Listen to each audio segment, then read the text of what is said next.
Professor Nageshwar గారు మనతో join అయ్యారు. నమస్తే నాగేశ్వర్ గారు.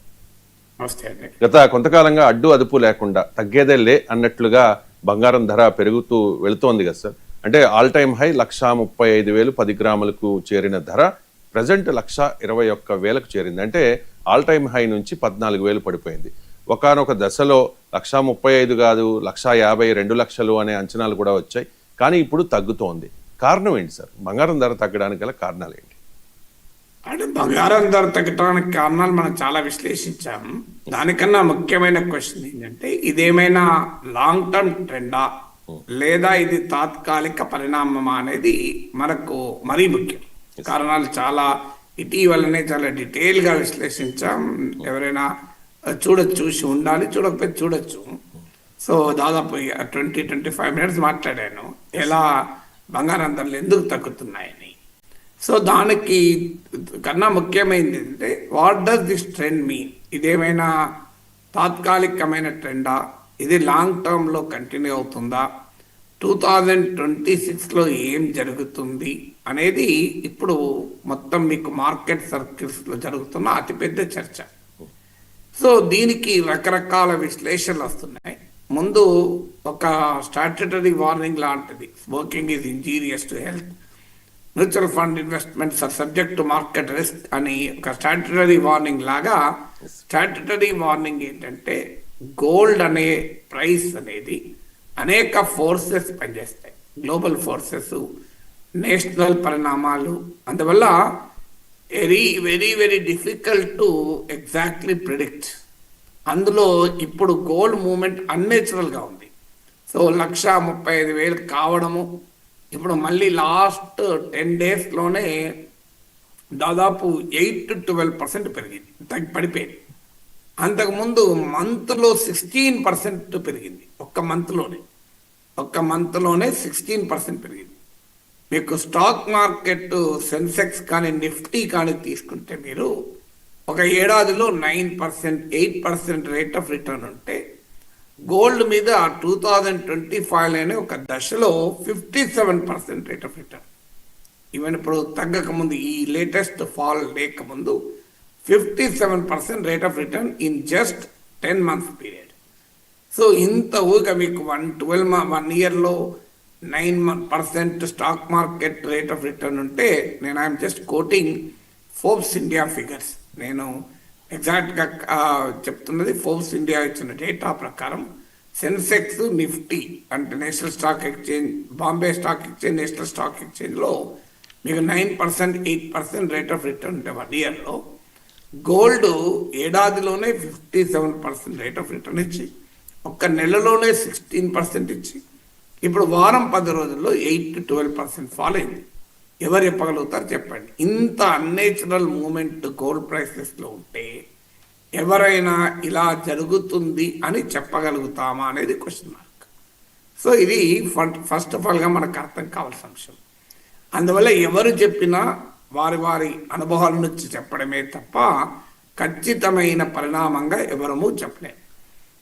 ఇప్పుడు మార్కెట్లో ఉన్న ఎక్స్పర్ట్ చెప్పేది ఏంటంటే, ఇంకో 8-10 weeks వరకు కూడా పడిపోవచ్చు, కానీ గోల్డ్కు ఉండే డిమాండ్ అయితే అంత సులభంగా పడిపోదు అని.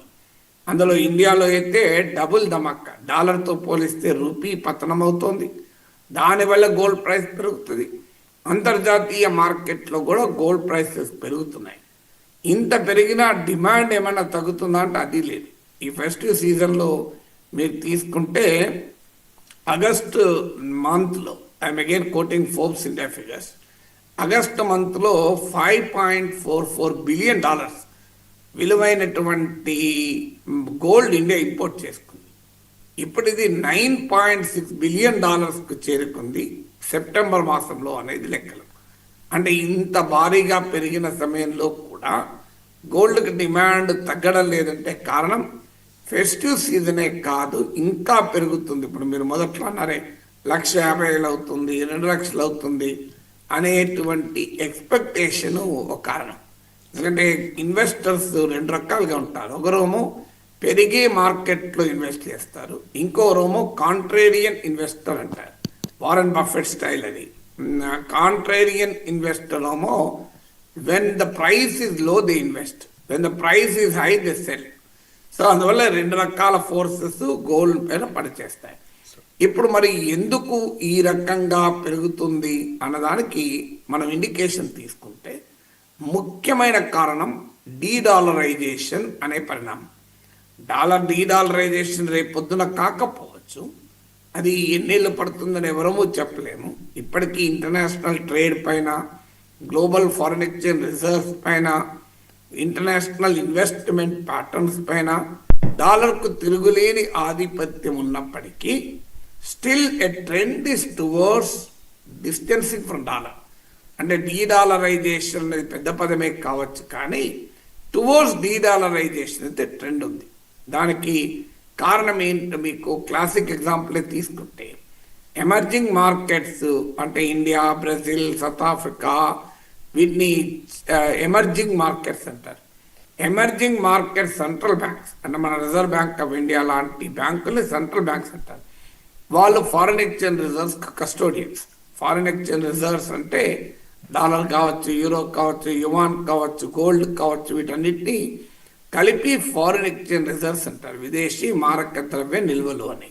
సో ఈ ఫారిన్ ఎక్స్చేంజ్ రిజర్వ్స్లో గోల్డ్ షేర్ పెరుగుతూ వస్తుంది. ఇప్పుడు ఎమర్జింగ్ మార్కెట్స్లోనైతే ఒక దశాబ్దం క్రితం 4% అరౌండ్ ఉంటే ఇప్పుడు అది కాస్త 9% చేరింది ఎవరేజ్. అంటే ఒక్క దశాబ్ద కాలంలోనే ఎమర్జింగ్ ఎకానమీ సెంట్రల్ బ్యాంక్స్ గోల్డ్లో ఇన్వెస్ట్ చేయడాన్ని, గోల్డ్లో రిజర్వ్గా పెట్టుకోవడం డబుల్ అయింది. ఇక డెవలప్డ్ కంట్రీస్లో అయితే అరౌండ్ 20% వరకు కూడా తమ ఫారిన్ ఎక్స్చేంజ్ రిజర్వ్స్లో గోల్డ్ ఉంటుంది. సో ఈ ట్రెండ్కు కారణము డాలర్ పైన కాన్ఫిడెన్స్ పోవడము, అమెరికన్ ఎకానమీ పైన విశ్వాసం సన్నగిల్లడము, అలాగే డాలర్ను అమెరికా వెపనైజ్ చేసుకోవడము, ప్రపంచంలో మల్టీపోలారిటీ ట్రెండ్ పెరగడము, ఈ ఫ్యాక్టర్స్ అన్నీ కారణం. ఈ ట్రెండ్ ఉన్నంత కాలం గోల్డ్కు డిమాండ్ ఉంటుంది. అది ఎప్పటి వరకు ఉంటుంది? 2026లో ఉంటుందా, 27లో ఉంటుందా, 26లో తగ్గి 28లో పెరుగుతుందా? నేను కాదు, ఎవరు చెప్పలేరు. కానీ డెఫినెట్గా డీడాలరైజేషన్ అనే ప్రాసెస్ ఉన్నంత కాలం గోల్డ్కు డిమాండ్ పెరుగుతుంది. డీడాలరైజేషన్ అంటే డాలర్ వైపు చూడడం తగ్గడం, డాలర్ పైన ఆధారపడడం తగ్గడం. ఎందుకంటే ఇప్పటికే నేను ఇంతకుముందు కూడా మాట్లాడాను, చైనా డాలర్తో పోరాడుతూ యువాన్ను ఇంటర్నేషనలైజ్ చేసే ప్రయత్నాలు చేస్తోంది అని. ఎందుకంటే యువాన్ను డాలర్కు పోటీగా చేయాలని. ఇప్పటికీ గ్లోబల్ ట్రేడ్లో యువాన్ పాత్ర చాలా తక్కువ, అరౌండ్ 9%. కానీ చైనా కరెన్సీ స్వాప్ అగ్రిమెంట్ చేసుకుంటోంది. తాజాగా సౌత్ కొరియాతో కరెన్సీ అగ్రిమెంట్, స్వాప్ అగ్రిమెంట్ అంటే యువాన్లను బ్యాంకులు ఎక్స్చేంజ్ చేసుకునే విధానాన్ని, యువాన్లలో ట్రేడ్ అగ్రిమెంట్స్ సౌదీ అరేబియా లాంటి దేశాలతో కుదుర్చుకుంది. ఈ రెండు కూడా అమెరికా మిత్ర దేశాలు. అలాగే డెట్ అప్పులు ఇస్తున్నది యువాన్లలో. మీకు ఇది అనేక కంట్రీస్, శ్రీలంక ఇలా చాలా కంట్రీస్ మీకు యువాన్లలో అప్పులు తీసుకుంటున్నాయి. సో ఈ ట్రెండ్ మారిపోతుంది కనుక మల్టీపోలారిటీ, ఈవెన్ గ్లోబల్ కరెన్సీ సిస్టంలో కూడా ట్రెండ్ టువర్డ్స్ మల్టీపోలారిటీ జరుగుతుంది. అంటే దీని ప్రభావము మీకు అనివార్యంగా డాలర్ యొక్క షైన్, డాలర్ యొక్క వాల్యూ, డిమాండ్ కంపారిటివ్లీ తగ్గుతూ ఉంటుంది. అది ఎంత తగ్గుతుంది అనేది ఎవరమూ చెప్పలేము. డాలర్ సుప్రమసీకి ఎలాంటి డోకా లేదు. సమీప భవిష్యత్తులో కూడా అమెరికన్ డాలర్ సుప్రమసీకి ఏ రకమైన ప్రమాదము లేదు, సవాల్ కూడా లేదు. బట్ స్టిల్ డాలర్ నుంచి డైవర్సిఫై కావాలి. డాలర్ను డిజోన్ చేసుకోవడం లేదు, డాలర్ ఏదో వదిలేయడం లేదు. అందుకే డీడాలరైజేషన్ అనేది కరెక్ట్ పదం కాదు. Diversifying away from dollar. Dedollarisation 2 రకాలుగా ఉంటాయి. డాలర్ను డిజోన్ చేసుకోవడం డీడాలరైజేషన్ కావచ్చు. కానీ ఇప్పుడు జరుగుతున్నది డీడాలరైజేషన్కు ఉండేటువంటి రెండవ క్యారెక్టర్. అంటే డాలర్ను డిజోన్ చేసుకునే డీడాలరేషన్ కాదు. అది డాలర్తో పాటు ఇతర రూపాల్లో కూడా, అది యువాన్ లాంటి కరెన్సీలు కావచ్చు, అది గోల్డ్ లాంటి ప్రెషస్ మెటల్స్ కావచ్చు, వాటిలోకి డైవర్సిఫై అవుతున్నారు. ఇది గ్లోబల్ ట్రేడ్ డైవర్సిఫై అవుతుంది, గ్లోబల్ రిజర్వ్ డైవర్సిఫై అవుతుంది. ఈ diversification of away from dollar ఇప్పుడు జరుగుతున్న పరిణామం. ఇది స్ట్రక్చరల్ క్యారెక్టర్. గ్లోబల్ ఎకానమీలో, గ్లోబల్ పాలిటిక్స్లోనే this diversification is taking place. మీరు ప్రపంచంలో ఉండే మిలిటరీ అలయన్సెస్ చూడండి, పొలిటికల్ అలయన్సెస్ చూడండి, ఎకనామిక్ అలయన్సెస్ చూడండి, అన్నిట్లో మీకు ఇది కనబడుతుంది. There is a structural global shift towards multipolarity. అది జరిగినప్పుడు డైవర్సిఫైయింగ్ అవే ఫ్రమ్ డాలర్ అనేది అనివార్య పరిణామం. అది జరుగుతున్నంత కాలం గోల్డ్కు డిమాండ్ ఉంటుంది. అయితే ఈలోగా కరెక్షన్స్ ఉంటాయి, ఈలోగా ధరలు పడిపోతుంటాయి, పెరుగుతుంటాయి. అందుకే నేను చాలాసార్లు చెప్పింది, మీరు బంగారం కొని 10 ఏళ్ళకో 20 ఏళ్ళకో కావాలనుకుంటే ఖచ్చితంగా గోల్డ్ ఈజ్ బెటర్ ఇన్వెస్ట్మెంట్ అవుతుంది. కానీ మీకు ఎప్పుడు అవసరం, ఇమీడియట్గా అవసరము అనుకుంటే ఎవరూ చెప్పలేండి. 2025లో ఏమవుతుంది, 26లో ఏమవుతుంది, 27లో ఏమవుతుంది అనేది ఎవరూ చెప్పలేరు.